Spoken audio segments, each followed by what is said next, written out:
തങ്കയങ്കി ഘോഷയാത്രയുടെ രണ്ടാം ദിവസം രാവിലെ ഓമല്ലൂർ രക്തകണ്ഠസ്വാമി ക്ഷേത്രത്തിൽ നിന്നും ആരംഭിച്ചു. പത്തനംതിട്ടയിലെ ശബരി സേവാ ട്രസ്റ്റിന്റെ നേതൃത്വത്തിൽ യൂത്ത് കോൺഗ്രസ് പ്രവർത്തകർ ഘോഷയാത്രയ്ക്ക് സ്വീകരണം നൽകി. കഴിഞ്ഞ 15 വർഷത്തിലേറെയായി തങ്കയങ്കി ഘോഷയാത്രയ്ക്ക് ശബരി സേവാ ട്രസ്റ്റ് സ്വീകരണം നൽകുന്നുണ്ട്.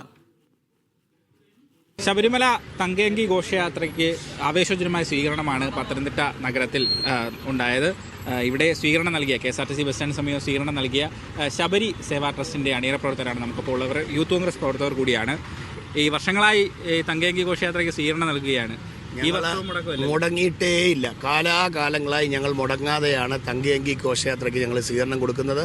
തങ്കയങ്കി ഘോഷയാത്രയ്ക്ക് മാത്രവുമല്ല, ശബരിമലയിലേക്ക് വരുന്ന മകരവിളക്ക് തൊഴാനും അല്ലെങ്കിൽ മണ്ഡലകാലങ്ങളിലേക്ക് വരുന്നവർക്ക് വേണ്ട മുഴുവൻ ആൾക്കാർക്കും വേണ്ടി ഞങ്ങൾ വർഷങ്ങളായി മുടങ്ങാതെ അയ്യപ്പ സേവന പ്രവർത്തനങ്ങളുമായി മുന്നോട്ട് പോകുന്നു. അയ്യപ്പ യാത്ര എന്നൊരു മൊബൈൽ ആപ്ലിക്കേഷൻ ഞങ്ങൾ ഇപ്രാവശ്യം ലോഞ്ച് ചെയ്തു. ആ അയ്യപ്പ യാത്ര മൊബൈൽ ആപ്ലിക്കേഷനിലൂടെ അയ്യപ്പന്മാർക്ക് വേണ്ട എന്ത് സൗകര്യങ്ങളും മെഡിക്കൽ യൂണിറ്റ് അതിൽ പിന്നെ വടശ്ശേരിക്കര അയ്യപ്പ മെഡിക്കൽ കോളേജിൻ്റെ മെഡിക്കൽ യൂണിറ്റ് ഞങ്ങളോടൊപ്പം ഫുൾ ടൈം ഉണ്ട്. ആഹാര സാധനങ്ങൾ വേണ്ടവർ എത്തിച്ചു കൊടുക്കാൻ ഞങ്ങൾക്ക് ഫുഡ് ട്രക്കുകൾ ഞങ്ങളിവിടെ നിരത്തിയിട്ടുണ്ട്.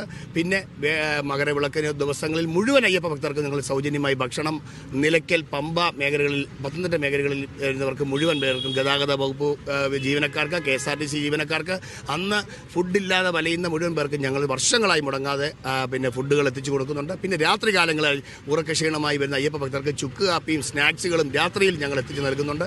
അങ്ങനെ എന്തൊക്കെയാണോ ഒരു അയ്യപ്പ ഭക്തന് പത്തനംതിട്ട ജില്ലയിലൂടെ കടന്നു പോകുന്ന ശബരിമലയിലേക്ക് വരുന്ന അയ്യപ്പ ഭക്തർക്ക് എന്തൊക്കെയാണോ ആവശ്യം, ആ മുഴുവൻ ആവശ്യങ്ങൾ ഉൾപ്പെടുത്തി ശബരി സേവാ ട്രസ്റ്റിൻ്റെ കീഴിൽ ഞങ്ങൾ ഇവിടെ യൂത്ത് കോൺഗ്രസിൻ്റെയും കോൺഗ്രസിൻ്റെയും പ്രവർത്തകർ UDF-ന്റെ എല്ലാം പ്രവർത്തകർ ഒത്തൊരുമിച്ചാണ് ഞങ്ങൾ ഇന്ന് ഇവിടെ ഒരു വലിയ ഘോഷയാത്രയ്ക്ക് ഇങ്ങനെ ഒരു സ്വീകരണം. എത്ര വർഷമായി? ഇപ്പം ഞങ്ങൾ ഏകദേശം 10 വർഷത്തിന് മേളിലായി ഞങ്ങളിങ്ങനെ ഒരു സ്വീകരണ പരിപാടിയും സേവന പ്രവർത്തനങ്ങളും. കൂടാതെ ശബരിമലയിലെ മകരവിളക്ക് കഴിഞ്ഞ് നടയടയ്ക്കുന്നതിന് മുമ്പായി പിന്നെ ശബരി ശുചിത്വം എന്ന ഒരു പരിപാടിയൂടെ ഉണ്ട്. പമ്പ മുതൽ പത്തനംതിട്ട വരെ മുഴുവൻ പ്ലാസ്റ്റിക് മാലിന്യങ്ങൾ നീക്കം ചെയ്ത് ഞങ്ങൾ ഈ പരിപാടി ഞങ്ങൾ അവസാനിപ്പിക്കും. മുടങ്ങാതെ കാലാകാലങ്ങളായി. ഇപ്രാവശ്യം ഞങ്ങൾക്കൊരു ദുഃഖമുള്ളത്, വർഷങ്ങളായി ഞങ്ങൾക്ക് റൂം അനുവദിച്ചു തന്ന KSRTC ഇപ്രാവശ്യം രാഷ്ട്രീയ പ്രേരിതമാണോ എന്നറിയില്ല, ഞങ്ങൾക്ക് ഇപ്രാവശ്യം റൂം അനുവദിക്കാത്തത് കാരണം ഞങ്ങൾ തെരുവിൽ വണ്ടികളിലായാണ് ഈ കാര്യങ്ങളെല്ലാം ചെയ്തുകൊണ്ടിരിക്കുന്നത്.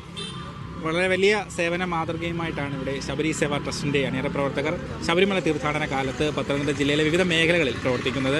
ഏതായാലും കൂടുതൽ കരുത്തോടെ മകരവിളക്ക് ഉൾപ്പെടെയുള്ള സമയത്ത് അവർക്ക് പ്രവർത്തിക്കാനാകട്ടെ, അസൗകര്യങ്ങളൊക്കെ മറികടക്കാൻ അവർക്കാകട്ടെ.